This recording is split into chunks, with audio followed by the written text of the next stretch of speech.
Alrighty, everybody. Thanks for clicking on this video. James Cards FC here. Today, I'm going to be talking about trying to simplify the ultra-modern or modern side of the market, which is currently in a giant mess due to the overproduction of sets as well as parallels. Pedri, for example, right here that I show has over 200 rookies, and today I'm going to be doing my best to simplify this down for you so we just focus on sets that, at least in my opinion, really matter versus sets that don't really matter that much. So I put way too much effort in this video, and I know I never asked for this, but if you could leave a like before we get started here. I put way too much effort into this video, and I'm doing this for you guys. I appreciate the support as always, and let's go ahead and get into today's video. So let's talk about the modern era. Modern is a complete mess. Pedri has 264 different rookie cards across 20 plus sets. Jude Bellingham has 343 different rookie season cards across 20 sets. Erling Haaland has 138 different rookie season cards across 10 sets. And then if you compare that to the pre-modern guys like Cristiano Ronaldo, he has 2 rookie season cards, or Lionel Messi, who has 7 rookie season cards. The issue, and I say it right here, is that even though Messi only has 7 rookie season cards, some already are getting forgotten or ignored, most specifically the Top Liga card, which I give an image of right here, that features Messi along with 3 other players, so a lot of people ignore that. Some people ignore Mundi Chromo, some people ignore the sticker, so even though Messi has 7 different cards, some of them are still ignored, even though he only has 7, so the point being, how is it possible that we're going to give credence to Pedri's 264 different cards, or Jude Bellingham's 343, or even Erling Haaland's 138, if we can't even accept that Messi has 7? So there's simply too much supply for all of these cards to be meaningful and valuable in the long run. So the hypothesis goes, due to the sheer number of alternatives, the values of all modern era cards are severely limited. That is possibility A. Or is it possibility B, a select few sets will rise to the top and carry value in the long run, leaving all others fighting for scraps? And that is my personal belief, is that we are going to have scenario B occur, where a select few sets rise to the top, carry value in the long run, and leave all the other sets in the dust fighting for the scraps of the market. This relates to the 80-20 rule that you probably hear of all the time, and in this case 20% of the cards would receive 80% of the money. I believe that is a likely scenario, if not even 10% of the cards receiving 90% of the money. I think a very similar distribution to this could play out in the long run for cards in the soccer card market, especially in the modern era. And then I put this little meme here, hard to swallow pills. The vast majority of modern era cards will be forgotten and irrelevant in the next 5 or 10 years, possibly even sooner. There is just way too many out there that the market, at least in its current structure, and even if it multiplied to a 10x or to what the basketball market is currently, there's still too many sets, and I'll show you through a basketball example of what happens when there's still too many sets there, and which makes me even more believe that hypothesis B is going to be the case for us going forward. So with that being said, let's talk about what we know from other markets in regards to what sets matter. So modern basketball and baseball suffer from the same issues as modern soccer. There is an excess of products produced for baseball and basketball as well, even more excess because those sports have bigger markets than soccer does currently, so they receive even more products than soccer does. So we'll start at the top with the baseball example. I give you a bunch of Luis Robert rookie cards, from refractors to sapphires, in a variety of different sets. I give you the price currently of these products, the population in PSA 10, and then the market cap to try and synthetically adjust for demand. So we're assuming that the market cap in this case represents how much each of these sets is receiving in demand. Sorry, I apologize. There's a lot of stuff going on the screen, so tough for me, at least right now, to get through this, but we will continue. So price, pop, market cap. If we look at Luis Robert's Refractor from his Topps Chrome set and Luis Robert's Sapphire Edition card from the Topps Chrome Sapphire set, you see that their market caps are both over or around that $100,000 range. If we look at his Topps Chrome Update Pink Refractor, I use pink because there is no base refractor in that set, you see the market cap is only $6,600. If you take the Sapphire from that set, it's only $15,000. If you take his Bowman Chrome base refractor, it's only $3,000. If you take his Bowman Chrome Sapphire Edition card, that's over $100,000. If you take his Stadium Club refractor, that's only $2,700. And if you take an insert refractor from the Topps Chrome set, it sits at $42,000. So For the Luis Robert market, it shows very obviously based on the market cap that there's high demand for these 3 sets in particular, while all the other sets are sort of fighting for scraps and not getting nearly the amount of demand as these other 3 sets are getting. We see this same pattern happen in basketball down below with Luka Doncic. This is his Prism Base, Prism Silver, Optic Base, Optic Silver or Hollow, Select Base, Select Hollow, and then Revolution and a Prism Insert. So the Prism Base card has a market cap of over 6 million. The Prism Silver card has a market cap of over 4 million, and the rest of them are well under that, with the closest being the Base Optic at 1 million, and the rest of them are 500K or below. Again, showing that the demand is highly, highly focused in these 1 or 2 specific sets. For basketball, demand is highly focused in the 1 Prism set, despite the fact that basketball has 50 or 60 sets come out every season. Prism gets a vast majority of the demand. And then in baseball, we see it's the Base Topps Chrome set as well as Topps Chrome Sapphire that receive the bulk of the demand, but in this case Luis Robert's Sapphire Edition Bowman Chrome card is also receiving a big amount of demand, but all these other ancillary sets like Update and Bowman Chrome Base Refractors and Stadium Club or inserts do not receive that sort of demand or price. So if we apply this to the soccer card market, the most mainstream yearly release that we have is Topps Chrome.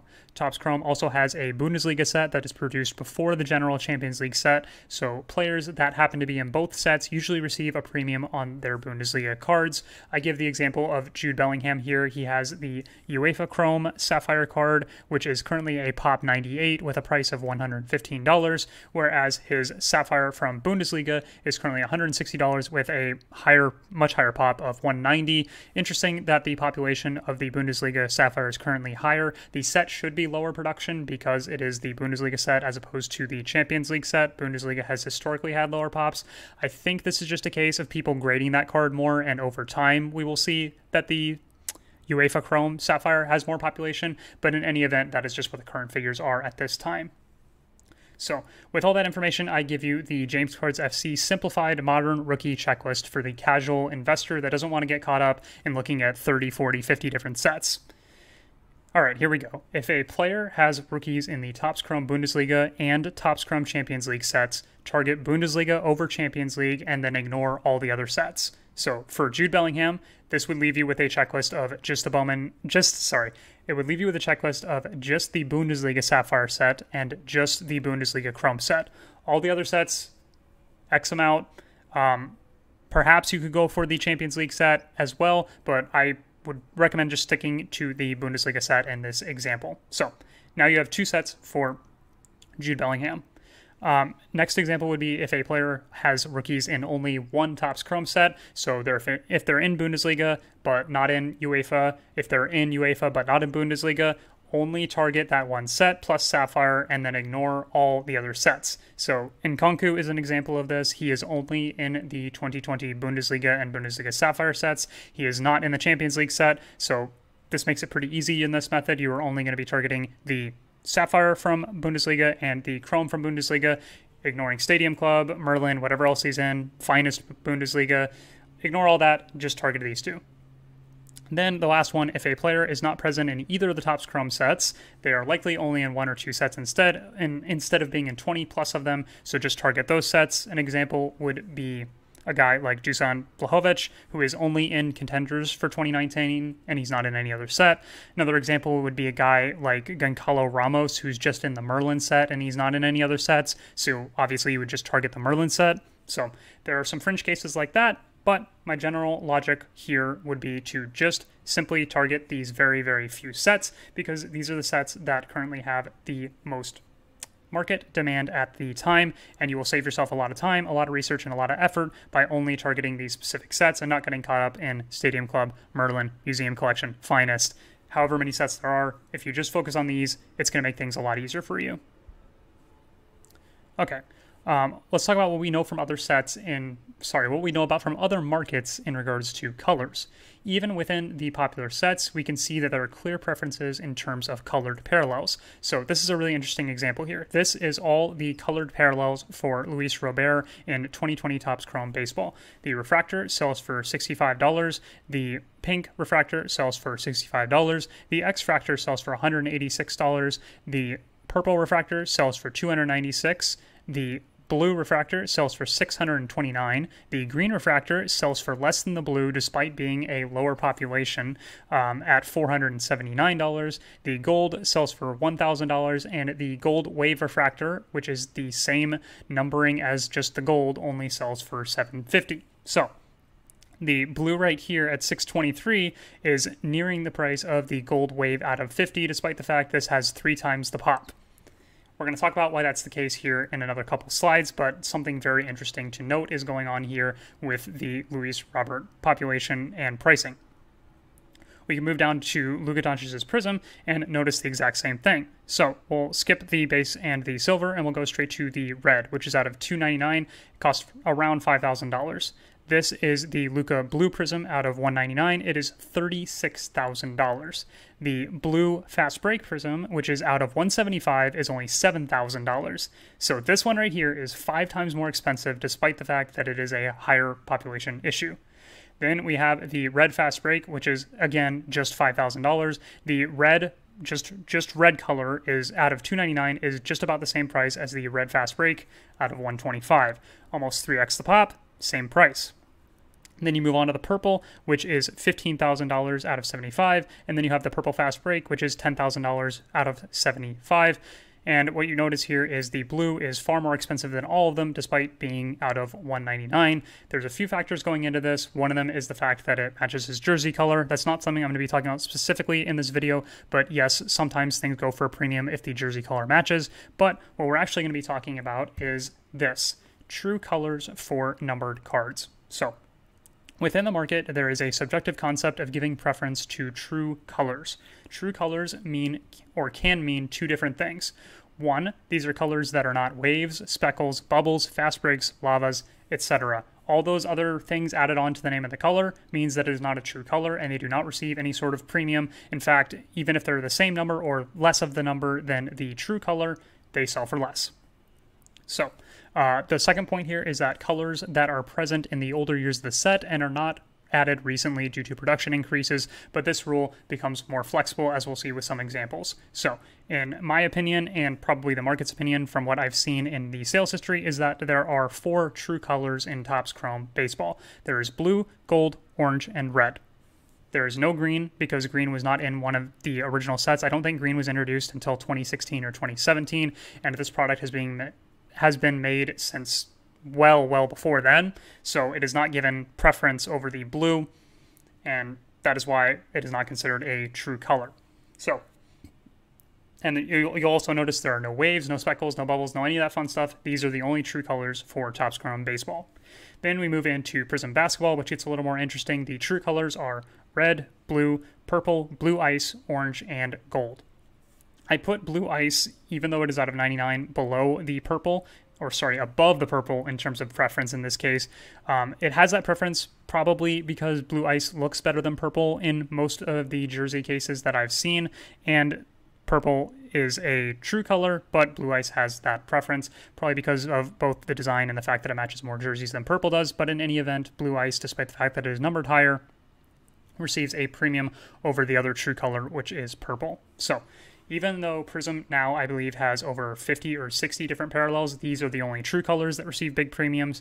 And in Topps Chrome Baseball, which now I think is over 20 parallels, these are the 4 that receive big premiums. So if we adjust this to the soccer market using these same rules, if we apply the concept of true colors to Topps Chrome Champions League, we would get the following true colors. We would get purple, which is not present in Bundesliga until 2021-22, but going forward, I imagine that will be considered a true color.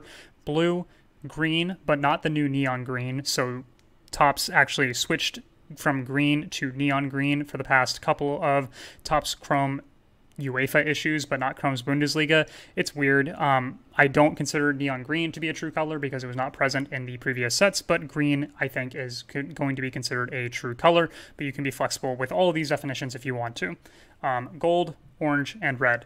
In Sapphire, I think all the parallels are fair game because there's not enough history or expansion on the set. There's only less than 10 parallels total, and the lowest highest numbered parallel, is out of 150, so you're dealing with super low pops anyways, so I don't think it matters that much in Sapphire, at least not yet, but going forward, it's possible that Sapphire ends up having 20 or 30 parallels, and in that case, we would revisit this and figure out what those true colors are.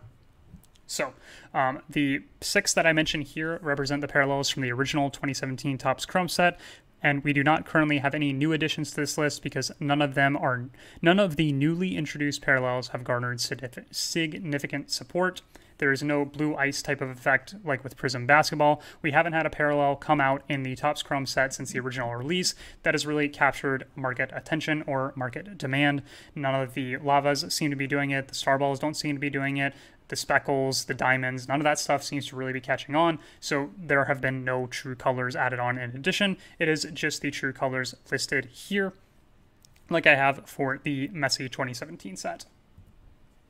So, if we put together everything we've been over so far, let's put it all together and talk about Pedri's rookie cards. So, using an example of our new template here, Pedri before had 264 rookie cards across 20 plus sets, but now he only has 13 rookie cards across 2 sets, Topps Chrome Champions League plus Sapphire. So you have a base refractor, you have a purple out of 250, a blue out of 150, a gold out of 50, an orange out of 25, and a red out of 10. Please ignore the autographs on these cards. I couldn't find images of just the gold without the auto or the red without the auto because they are that rare and sell that rarely. Autos is a whole different discussion. Personally, for this use case, I would avoid them, but autos is a whole nother story for a different day. In short, my opinion on them is they are being overproduced. I don't think it does anything to the card. I prefer the ones without the autos, but I'm sure people have their own opinions on those. For this example, consider them not to exist and ignore them as well. Okay, moving on to Sapphire, we have base Sapphire, Aqua out of 150, Yellow out of 99, Green out of 75, Orange out of 50, Purple out of 25, and Red out of 5. I didn't include the 1-on-1s for the sets because, let's be honest, you're not going to get those, but now Pedri only has 13 rookie cards across 2 sets. This is a lot more manageable. You can set safe searches for these, you can track the prices of these.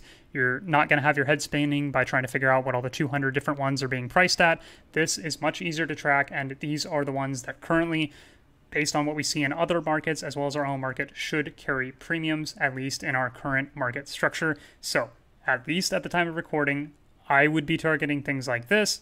But again, this is not financial advice. This is more for fun. This, in my opinion, I think is very interesting to look at. So, that is Pedri's rookie card market, now adjusted for only including the 2 sets. Alrighty, let's put it all together for a guy like Phil Foden, who is not present in any Topps Chrome set. So, Phil Foden has 25 or so rookies across 5 or so sets from the years 2017 and 2018. But now, using this logic, he only has 10 rookies in 1 set. Optic is his only mainstream rookie in 2017 or 2018, and we'll be ignoring Donruss Paper because Donruss Paper is just a lower version set of Donruss Optic. They actually both sit within the same Donruss set, and the Optic cards are just more premium versions of the Donruss cards that are in that same set. So I would liken this to Donruss Paper being paper Topps versus Topps Chrome.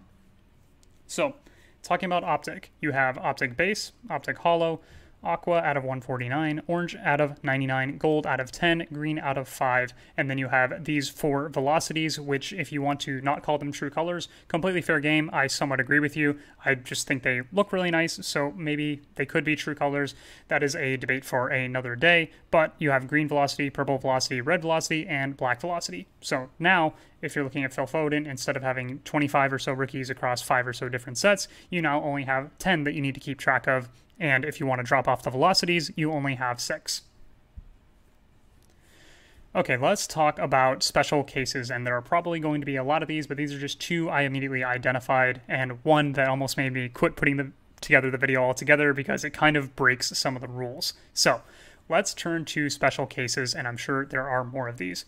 Erling Haaland. By logic presented in this video, we should be using 2019 Topps Chrome Bundesliga only. No 2019 Sapphire product was released, so judging by my old logic, I would just say only target the Topps Chrome Bundesliga set because there is no Sapphire, and he is in the Champions League set, but it comes out after Chrome Bundesliga, so I would prefer to target Bundesliga. However, Haaland is in a Dortmund kit in both of these updated sets when he's already been featured in a Salzburg kit in the earlier released 2019 Topps Finest set. For that specific reason, I would make a special exception for Holland and use Topps Finest Zed, and these are the parallels within that set. Ironically, they are all the true colors from the original Topps Chrome set, so works out nicely that way, but you have a refractor, purple out of 250, blue out of 150, green out of 99, gold out of 50, orange out of 25, and red out of 5. And now, instead of worrying about 130-something Holland rookies, you only have to worry about 1, 2, 3, 4, 5, 6, 7. Just as many as Messi, and I'm sure some of them will be forgotten just like Messi's are. In any case, let's move on to the World Cup Prism Blue Poll. This is the one that broke what I was thinking was going to be a very solid video, but now it makes me double think what I had thought of previously and add an extra exception for this. So, since World Cup Prism only comes out once every 4 years, we don't have many examples to go off of, but Mbappe's 2017 Chrome versus 2018 World Cup Prism prices show that even though Prism came out a year later, that might be the better play or better option, and this is definitely something we need to monitor going forward. So, as you can see down here, the blue out of 199 in PSA 10 for 2018 Prism World Cup sells for $14,000, at least estimated currently. The same price is given to the 2017 Chrome Mbappe rookie card from 2017, which is a year earlier, and is lower numbered out of 150, same estimated price at this current time. So, that tells you that despite the fact that the World Cup Prism came out a year later, it is currently seeing a preference over the Topps Chrome that came out a year before. This is something very interesting and something we definitely need to monitor going forward, because now if we look back at one more slide, Pedri, oops, slides are going all over the place.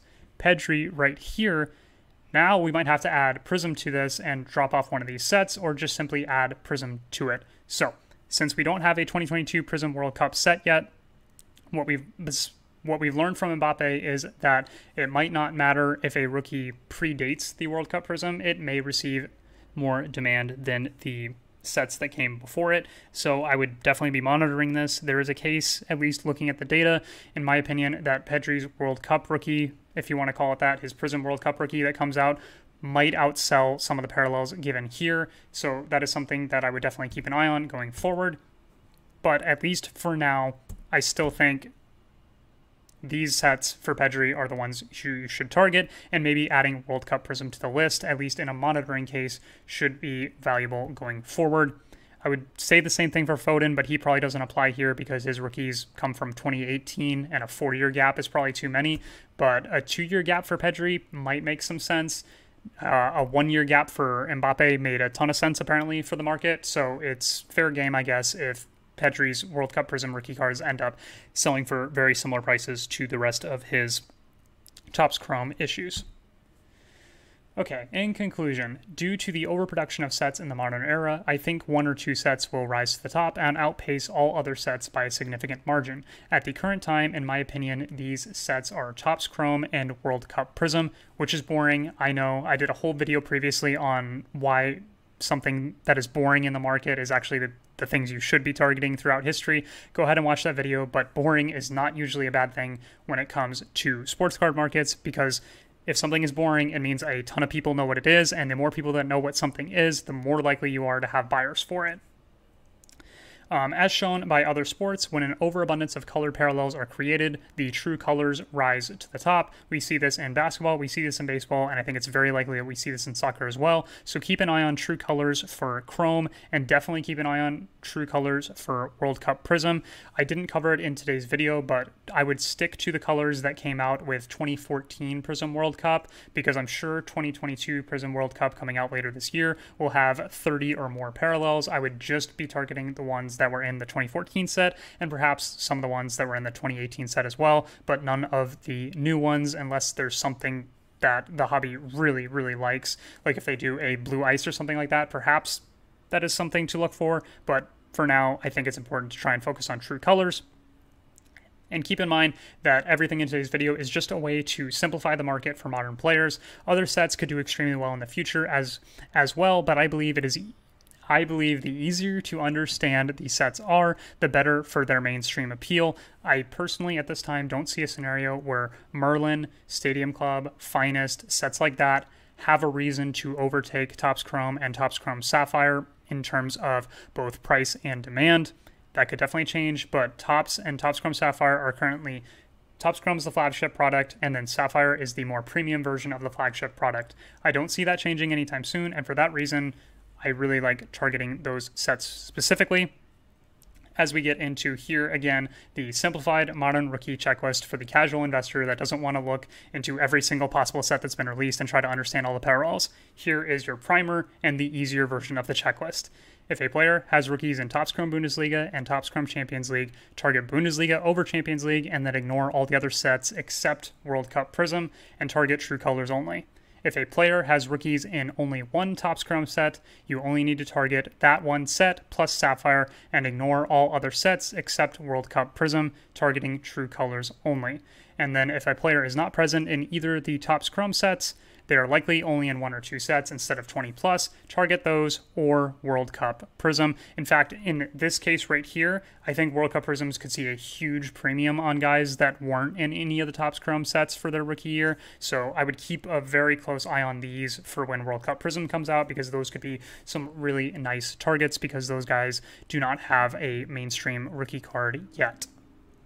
Also, I don't know if I mentioned this, but in this case, you're also targeting Sapphire. The case where they have Bundesliga and Champions League rookies, I would be targeting Sapphire as well. And with that, we will conclude today's video. Thank you guys so much for tuning in. I would love to see your comments on this as I try to simplify the ultramodern market the best I can for you in terms of rookie cards and just targeting the most mainstream sets possible. So leave a comment down below with your thoughts on this. Let me know which other players don't abide by these rules, and I'd love to have some deeper discussions on those. As always, like, comment, subscribe, and I will see you guys in the next video.